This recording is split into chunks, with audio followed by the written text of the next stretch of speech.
It's time to roll out your yoga mat and discover the combination of physical and mental exercises that for thousands of years have hooked yoga practitioners around the globe. The beauty of yoga is that you don't have to be a yogi or yogini to reap the benefits.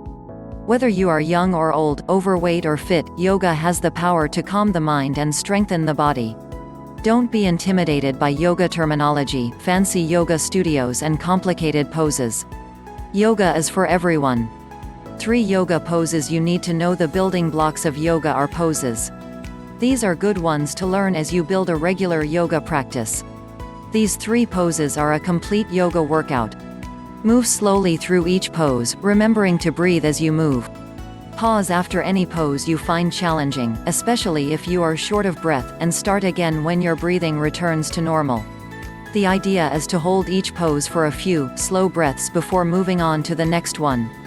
Child's pose. This calming pose is a good default pause position. You can use child's pose to rest and refocus before continuing to your next pose. It gently stretches your lower back, hips, thighs, knees and ankles and relaxes your spine, shoulders and neck. Do it when you want to get a nice gentle stretch through your neck, spine and hips. Skip it if you have knee injuries or ankle problems.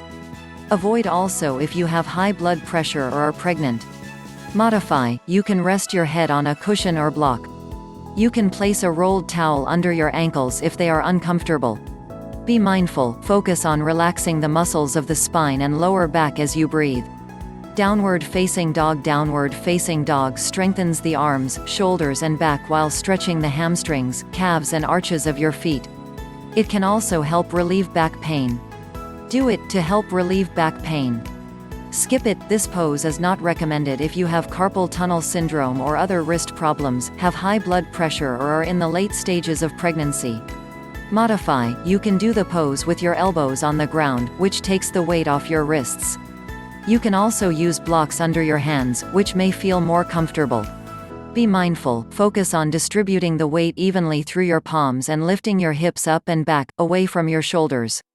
Plank pose. A commonly seen exercise, plank helps build strength in the core, shoulders, arms and legs.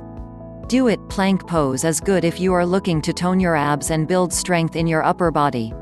Skip it. Avoid plank pose if you suffer from carpal tunnel syndrome. It can be hard on your wrists. You might also skip it or modify if you have low back pain. Modify. You can modify it by placing your knees on the floor.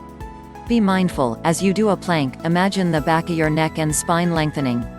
To learn more, make sure to click on the link below. Thanks and stay tuned for more.